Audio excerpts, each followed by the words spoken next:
ये हमने एक पेपर सर्किट बनाई है जिसमें एक व्हीट स्टोन ब्रिज का रिप्रेजेंटेशन शो किया हमने। यहाँ पे आप देख सकते हैं एक ब्रिज बना हुआ है और इसमें हमने मेजरमेंट के लिए 2 LEDs लगाई हैं, जो कि कोई भी अगर ब्रिज में अनबैलेंसिंग होती है तो उसको ये दोनों LEDs में से कोई एक डिटेक्ट कर लेगी।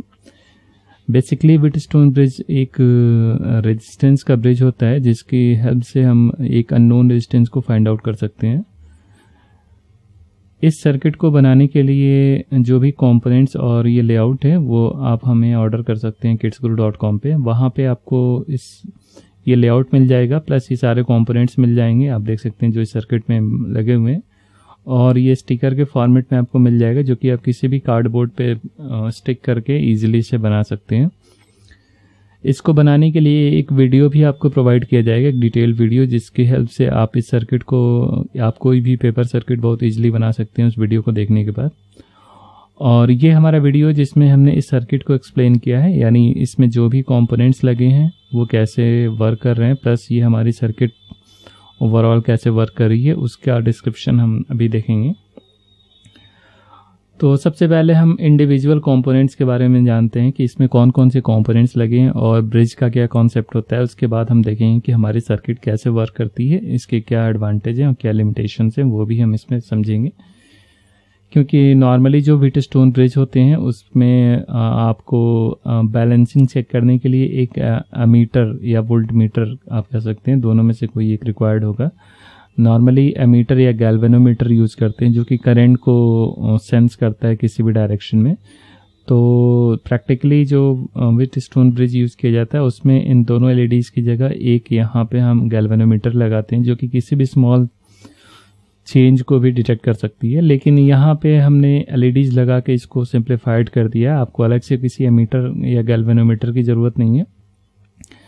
बस एक डिमेरिट ये है कि इसकी सेंसिटिविटी उतनी हायर नहीं है जितनी कि गैल्वेनोमीटर की होती है, यानी एक मिनिमम वैल्यू से कम रेजिस्टेंस को डिटेक्ट नहीं कर सकता है, क्योंकि LED जो होती हैं वो एक मिनिमम अमाउंट ऑफ करंट से कम अगर करंट फ्लो हो रही है या उसके अक्रॉस एक मिनिमम वोल्टेज से कम है, जो कि ड्रॉप आउट वोल्टेज होता है, तो LEDs ऑन नहीं होती हैं।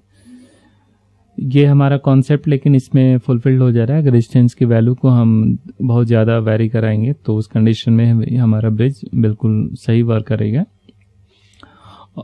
तो सबसे पहले हम कंपोनेंट्स के बारे में देखते हैं। सबसे पहला जो हमारा कंपोनेंट है वो पावर सप्लाई के लिए हमने एक बैटरी यूज़ की है। 9 वोल्ट की DC बैटरी है, यानी DC पावर सप्लाई इस पूरी सर्किट में फ्लो करेगी। इसको बैटरी को हम चाहें तो मल्टीमीटर से चेक कर सकते हैं कि इसका करंट वोल्टेज कितना है।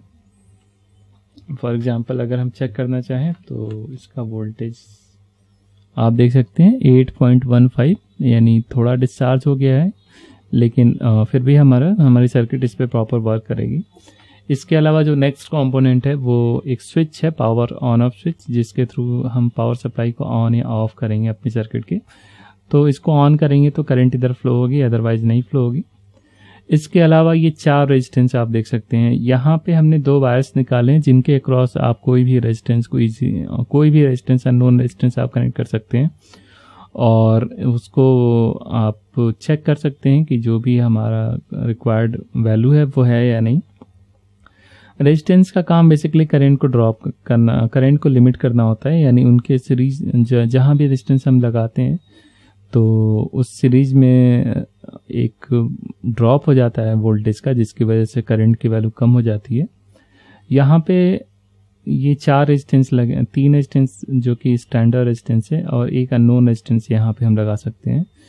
इसके अलावा ये 2 LEDs हैं। LEDs का काम बेसिकली इंडिकेट करना होता है, यानी इसके क्रॉस अगर एक मैक्सिमम अमाउंट या मिनिमम अमाउंट के बीच में करंट फ्लो होती है तो LEDs हमारी नॉर्मली ग्लो करती है। अगर करंट ज़्यादा फ्लो हो जाती है तो LED ख़राब हो जाती है। लेकिन यहाँ पे रेजिस्टेंस लगे हैं जो कि इस करंट को लिमिट कर रहे हैं, तो इसमें कोई प्रॉब्लम नहीं होगी।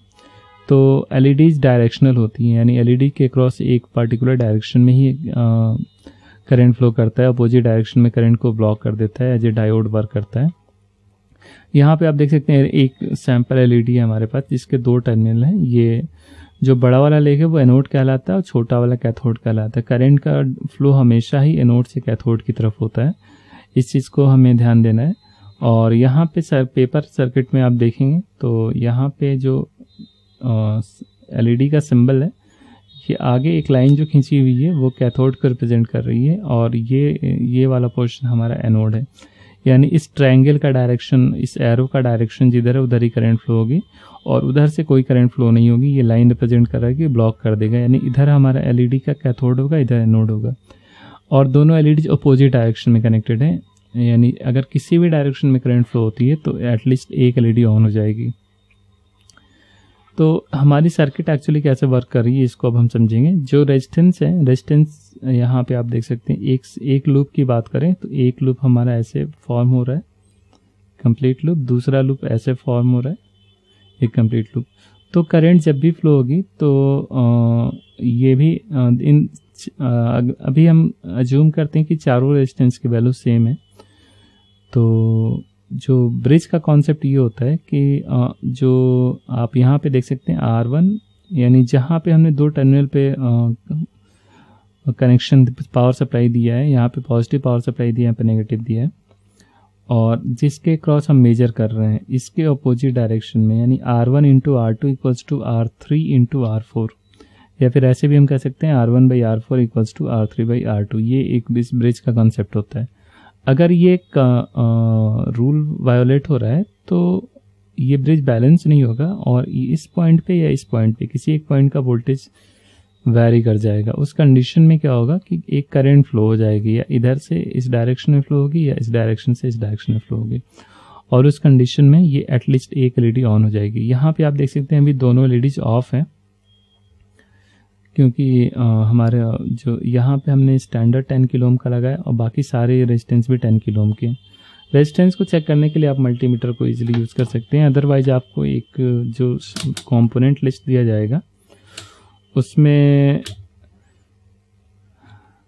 आप देख सकते हैं कलर कोड 10 किलो रेजिस्टेंस के वैल्यू का, उससे आप पता कर सकते हैं। यहाँ पे अगर हम चेक करना चाहें तो इसको हम पहले निकाल लेते हैं बाहर।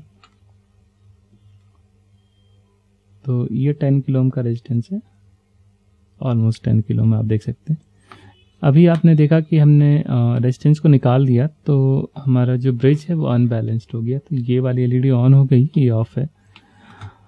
और अगर इसको हम वापस कनेक्ट कर दें, आप देख सकते हैं एलईडी ऑफ हो गई, ये ऑन हो गई, ये ऑफ, ऑन, ऑफ। ये इसलिए हो रहा है क्योंकि जब कनेक्शन हो रहा है तो हमारा ब्रिज बैलेंस्ड हो जा रहा है, उस कंडीशन में एलईडी ऑफ हो जा रही है।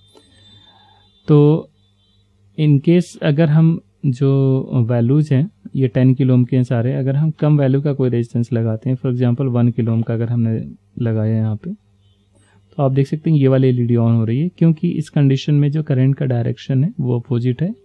इधर ज़्यादा वोल्टेज हो रहा है और इस डायरेक्शन में इधर कम वोल्टेज हो रहा है, जिसकी वजह से ये वाली एलईडी ऑन हो रही है। और इससे ज़्यादा वैल्यू का रेजिस्टेंस लगाएंगे। अभी आप देख सकते हैं ये ओपन सर्किट है, यानी यहाँ पे हम अज्यूम कर सकते हैं कि यहाँ का रेजिस्टेंस इनफाइनाइट है, यानी जब वोल्टेज है वो इधर ज़्यादा हो जा रहा है, जिसकी वजह से इस डायरेक्शन में करंट फ्लो हो रही है। लेकिन अगर इन दोनों पे कम वैल्यू का रेजिस्टेंस लगा दें तो इधर वोल्टेज ज़्यादा हो जाएगा और उस कंडीशन में इधर से करंट फ्लो होगी। जैसा आपने देखा, इसको हम शॉर्ट सर्किट भी अगर कर दें तो आप देख सकते हैं ये 0 रेजिस्टेंस हो गया, तो ये हमारा एलईडी ऑन हो गई। ये इनफाइनाइट रेजिस्टेंस पे ये वाले एलईडी ऑन हो गई। तो इस तरह से अगर हमें कोई भी अननोन रेजिस्टेंस मेजर करना है, फॉर एग्जांपल हमें पता है कि इन दोनों का प्रोडक्ट 100 के है और यहाँ पे हमने 10 के लगाया है, तो ये एलईडी तभी ऑफ होंगी दोनों जब यहाँ पे भी हम 10 किलो ओम का रेजिस्टेंस लगाएंगे। तो आप देख सकते हैं जब हम यहाँ 10 किलो ओम का रेजिस्टेंस लगाएंगे तो एलईडी ऑफ हो जाएगी। इट मीन्स ये हम इससे हमें एक इंडिकेशन मिलता है कि जो हमारे रेजिस्टेंस की वैल्यू है वो सही है, 10 किलो ओम। तो व्हिटस्टोन ब्रिज का यूज बेसिकली रेजिस्टेंस को मेजर करने के लिए किया जाता है।